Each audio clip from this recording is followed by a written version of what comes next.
Alright everyone, of course we start off today talking about Kevin McCarthy failing on 2 rounds of voting the other day to secure his spot as the Speaker of the House for the Republican Party. He fell considerably short in votes. Some people are voting for Jim Jordan's or Joe Biggs. There were also scattered votes for a few other Republicans. Meanwhile, the Democrats held rank, which is like, they've got no reason to change because they feel, unusually happy about the midterm results. Kevin McCarthy, by the way, totally didn't play a role in that. The whole throwing money at offing Madison Cawthorn thing aside. Yeah, and just think he's less nuts than Mitch McConnell or Ronna McDaniel, so the Republican Party has some cleaning up to do. Right now, I would deem this the GOP populists maintaining their balls. It's being cast in 100 different other ways, though.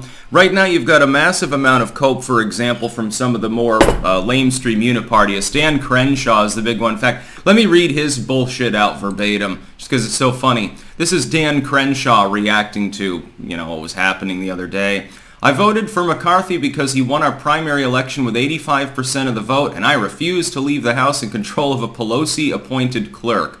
Any Republican doing otherwise is voting for Democrats. There is no other interpretation of today's vote. In other words, if you don't vote for our unipartyist stooge, who is basically like a missing link, like a Ted Cruz Republican, always straddling the line between saying MAGA stuff, but then never really doing it. Again, the dude who helped McConnell attack members of your own fucking political party to give you a smokescreen, to give you cover for the midterms when multiple MAGA candidates were openly screwed by people like Mitch McConnell. If you don't vote for them, you're basically being a Democrat. Well, no. The point is that the unipartyist Republicans are basically Democrats. Kevin McCarthy, at the end of the day, is only marginally better than like a Boehner Republican. If there's the possibility of having someone in there who's more principled than that, why wouldn't you want to go with it if you actually have populistic principles? Because Kevin McCarthy clearly doesn't. The Democrats and the legacy media are simultaneously spinning it too. They're spinning it as the House is in chaos, whereas the Democrats, look at them, they held rank as though it fucking matters. They don't have the votes to have a Democratic Speaker of the House, except under one circumstance, and it could happen. It would be fucking hilarious if it did. If the unipartyists that are doing the only Kevin thing, that is, they're pledging they will never vote for anybody else, Kevin McCarthy is due the position for some reason, like members have to fall into partisan lockstep, ignore their actual voters' ideology, hazarding their own careers in the process in order to vote for someone that their constituents don't particularly like to lead the House GOP, giving them broad power, minus any concessions, not all of which he's pledged to. He had the opportunity the other day to tell them, okay, I'm going to go along with these compromises. I believe that I'll do a good enough job that it's not going to be a problem that any random Republican House member can call me out and say, hey, I call for a vote of no confidence among the party. Then he would be in the Speaker's office right now. Oh, wait, there's another piece of goddamn drama there. According to the WEF's website, apparently he's already been labeled Speaker of the House, despite the final vote not being held yet, of course.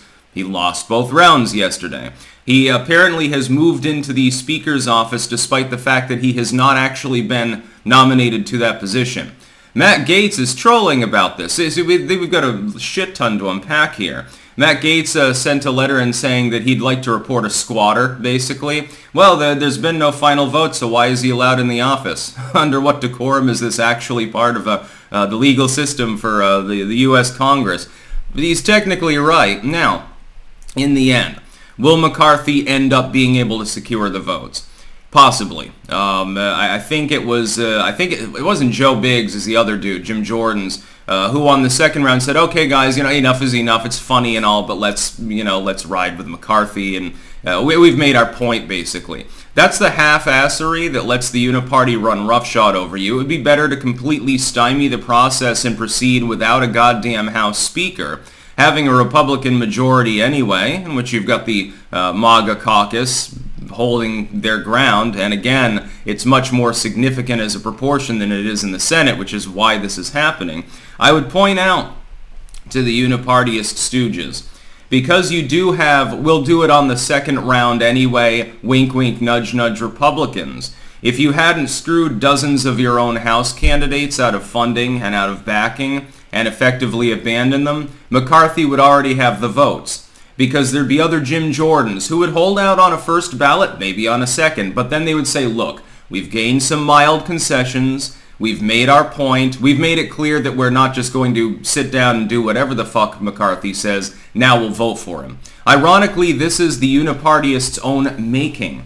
They have created this. They're trying to blame MAGA right now. It's not MAGA's fault. They're doing what their constituents voted for them for.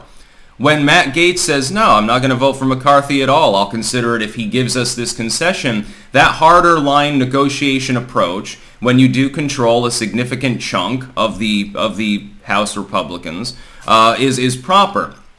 The other coat is that the Democrats, they're doing like the selfie thing right now. Well, Hakeem Jeffries got everyone in the caucus to vote for him, and look how united we are. Look how divided the Republicans are.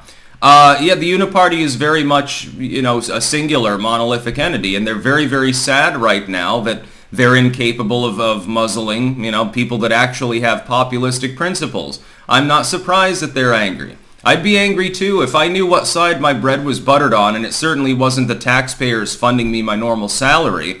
It was a bunch of corporate kickbacks and slush funds and shoddy business deals and pork barrel that requires other members to dip their fingers into the cookie jar too. No, I wouldn't want populism. Hell, they might constrain the amount of money that I'm making. They might actually pull back on some of the slow march towards globalism bullshit. And of course they don't like these people. So we got WEF shenanigans. We've got misrepresentation by the Unipartyist elite like Dan Crenshaw, the fake MAGA patriot.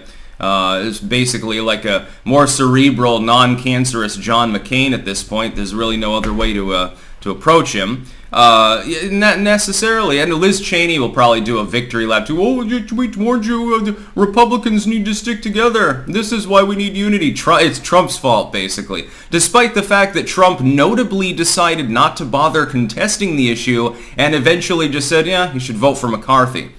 But some of his own MAGA members have jumped ship on that. They're holding out. Now, with each ballot that goes by, and they'll be voting again, it's more likely that things will calm down and eventually McCarthy will end up becoming Speaker. But I would like to point something out. Even if he ends up on a third vote, getting the speakership by a vote or two, there'll still be holdouts. Even if that happens, he has been historically rebuked. This is the first time in 100 years that the House Speaker has not been nominated on the first vote. He lost 2 in a row. In fact, has that happened before? He might be the ultimate historical example of failure. It'll be cast as a failure of the evil MAGA Republicans. These extremists don't want the principled Kevin McCarthy, who we've spent the last few years claiming is an insurrectionist, by the way, to lead them. They're so extreme they won't even vote for their fellow insurrectionists. That's how it'll be cast by the lamestream media. Really, it'll be more uniparty shenanigans. The Uniparty screwed a bunch of its own candidates, not all of which were full-on MAGA, by the way, and some of those non-full-on MAGAs are like, well, maybe on a third ballot I'll vote for Kevin McCarthy. You're the ones that decided that for solely Uniparty sleazebag reasons to throw half a dozen of your own House candidates under the bus, along with numerous people who potentially would have created a Senate majority. They did this simply so that McConnell and McCarthy and Ronna McDaniels and people like that could keep their jobs. So they could keep the grift going, the pretense of actually representing America first. That's about all. Peace out.